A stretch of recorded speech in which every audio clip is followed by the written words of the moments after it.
ఈ భూమిపై మహావిష్ణువు శ్రీరాముడిగా అవతరించారు. త్రేతాయుగంలో అయోధ్యలో దశరథ మహారాజు గారి ఇంట జన్మించిన శ్రీరాముడు ధర్మానికి ప్రతీకగా నిలిచారు. చైత్రశుద్ధ నవమి రోజున జన్మించిన శ్రీరాముడు భూమిపై సత్యం, ధర్మం, న్యాయం యొక్క రూపం.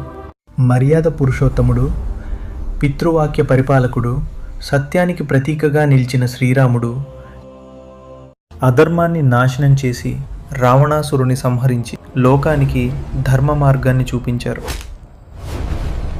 రామరాజ్యం అంటే ప్రజల సంతోషం, న్యాయం, సమానత్వం. అదే శ్రీరాముని మహిమ. అందుకే ప్రతి సంవత్సరం శ్రీరామనవమిని భక్తితో, ఆనందంతో జరుపుకుంటాం.